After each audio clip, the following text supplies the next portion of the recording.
Hello, my name is JustinFan, and my Public Health 120 presentation is on Japan.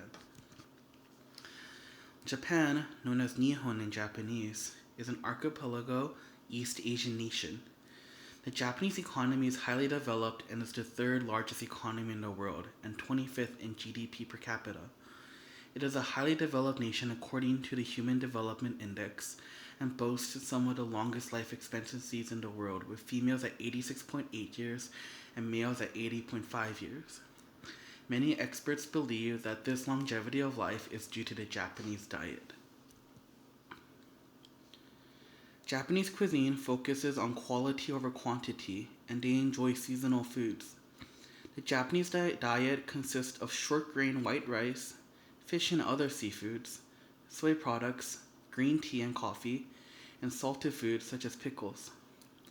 Fish and soy are the more common forms of protein in the country and are much less detrimental for health than red meats.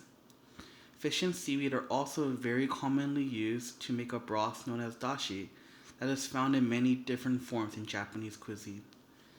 The high consumption of soy in the form of tofu, soy sauce, and miso are also high in cancer-fighting agents and a good source of protein.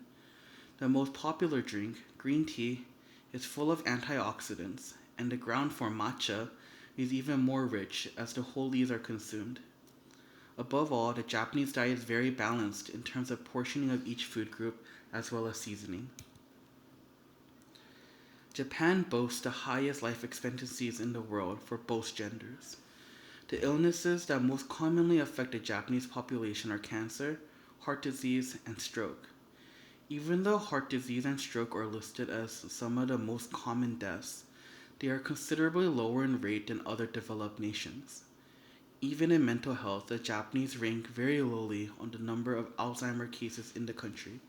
However, other conditions such as depression may not be reported correctly due to social stigma. In conjunction with a healthy cultural diet and efficient healthcare system, the Japanese enjoy great health and long lives. The connection with food is both obvious and complex at the same time.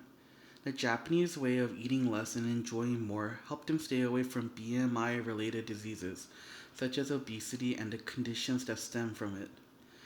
Balance in food also ensures that they are properly nourished and face less deficiencies than other cultures.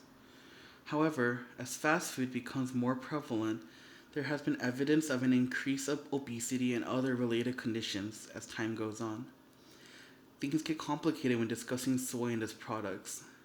While studies show it increases the chance of prostate cancer, it also seems to lower the chance of breast cancer.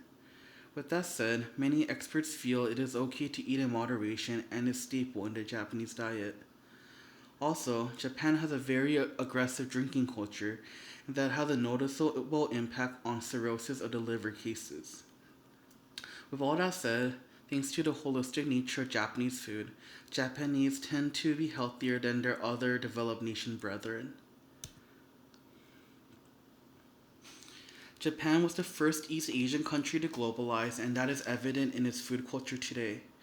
From more traditional foods such as tempura, a fried dish from Portugal, and tonkatsu, another deep-fried dish derived from German schnitzel, to the plethora of Japanese exclusive fast food items from McDonald's, Starbucks, and KFC, globalization has brought a synthesis of Japanese and outside food cultures. However, as the examples I gave show, many of these globalization-associated foods are either deep-fried or highly processed.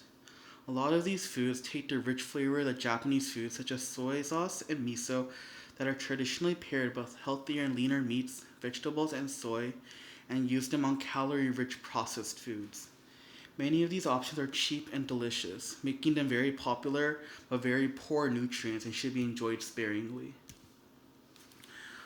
Overall, my suggestion is for Japan to go back to its roots and perhaps bring a globalized food culture into a Japanese preparation style. What I mean by this is instead of making Japanese style fast food in common Western styles, such as using over-processed and fried foods, bring Western foods in with Japanese techniques and tie them into the culture of balance, like the cabbage roll. Japan is a leader in health and has proven it with its incredible life expectancies. It just needs to continue and proliferate its core culture, and I believe that a lot of good can come from it by returning balance. Here are my references, and thank you for your time.